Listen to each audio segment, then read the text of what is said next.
Hi, welcome to Community Dialogues.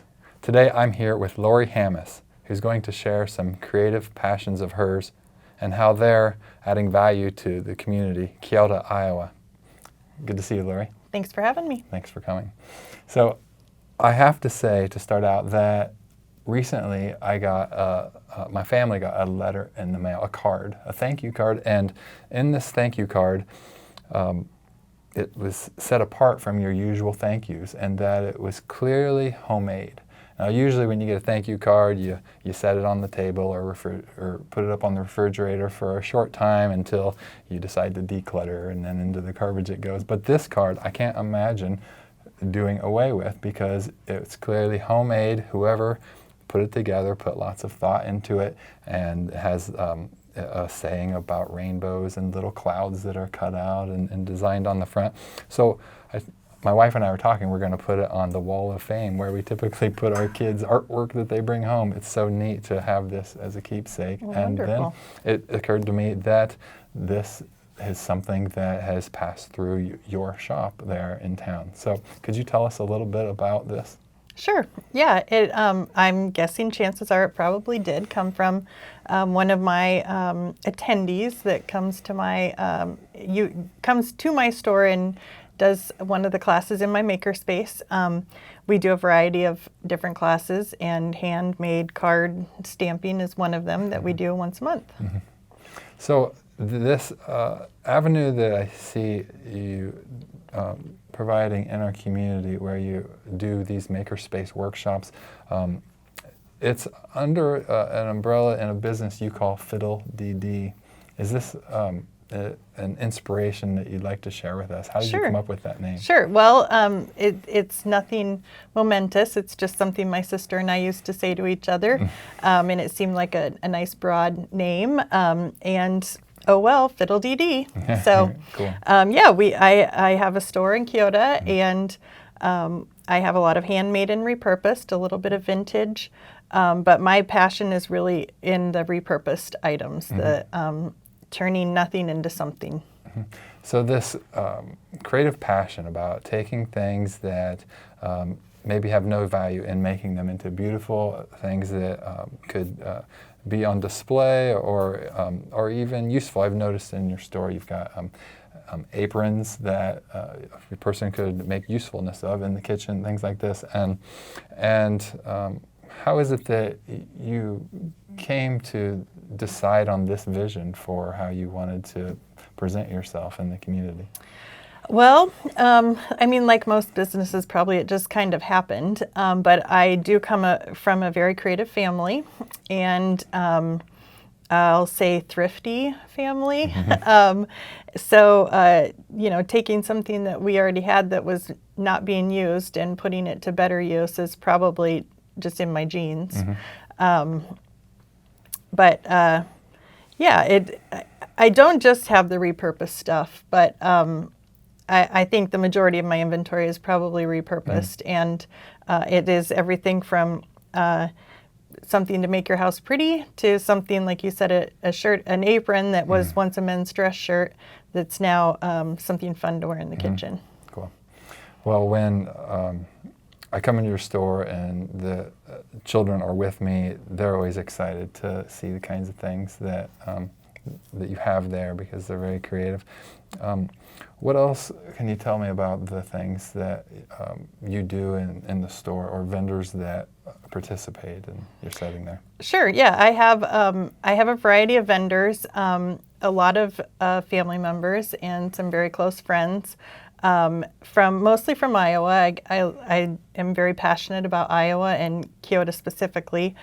So a lot of my vendors are from the immediate area, but I do have a few from out of state.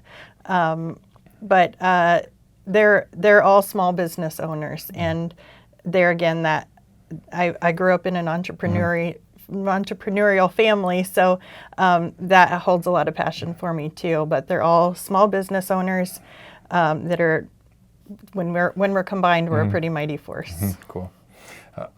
well, two things I want to mention. One is knowing you when we were growing up in the community of Kyoto. I observed over the years your mom had a business, and gosh, I'll go all the way back to being 10 years old when my sister is in your grade, I'll mention to our viewers.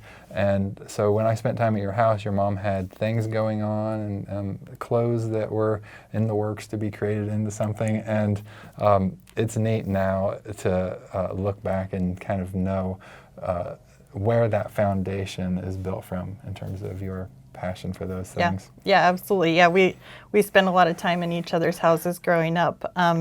But my mom had a costume shop that started in the home and then expanded way beyond that eventually. But she did really start the costume shop by buying old clothes and repurposing them into actual costumes that she then lent out and then turned into renting out.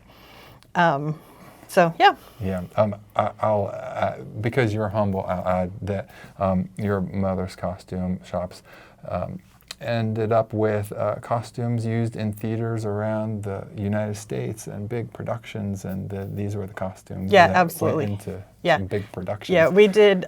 She did a lot of costumes for opera companies, and of course, we don't have a lot of those in the media area. So we did ship. And the majority of our rental inventory was shipped out to other states. Yep. And my children some of them in elementary, are still wearing some of those things come Halloween time because they're still out in the community. Now, this idea of repurposing is something that is so powerful because if I think about when somebody has a business and they go to the bank and want to, like as a farmer, this tends to be somewhat relevant to somebody who is doing things on the farm that aren't necessarily going to profit financially. So a banker isn't going to notice on a line item that this is furthering the community. I'm not sure my farmer example was perfect there, but the kinds of value you're adding to the community by having the makerspace events, for example, are really bringing joy to the community. And that's what I was saying about that thank you card that we received in the mail from somebody because we had done some music at church recently. That just adds value that is untangible. And then we can apply that to a community in the quality of life, and it's difficult to calculate that, and that's my reflection. Well, it's difficult to calculate, but it is not difficult to see the joy that, not just from the makerspace, but I have a group of mostly women that come for coffee every Friday morning, and it is evident in the joy that they bring to one another, just being there in my space, which makes me very proud to know that I'm facilitating that in some way. Yeah, and on my way out to the farm in the mornings, I come by your shop on Main Street, so it's not just the women that stop by. I stop on by and get a tea on my way to the farm too, so I'll let farmers know that too, as they're in the area. Well, is there any other creative things or other things you'd like to spotlight as we have a chance to I don't conclude? think so. I just feel very strongly that we need to keep supporting our small businesses and our small communities and help them thrive because it helps the overall picture. Cool. One of the awesome things about this too is this I'll say remaking of our economies, and a different way of thinking about the way economy works is important to leave as our legacy as citizens. And the awkward thing is it's not new. We're repurposing and recreating what it is that was of previous generations. So keep up the cool and exciting things, and I look forward to talking to you more about this stuff. Awesome. Thanks, All Levi. right, thanks. Thank you for tuning in today to Community Dialogues. See you next time.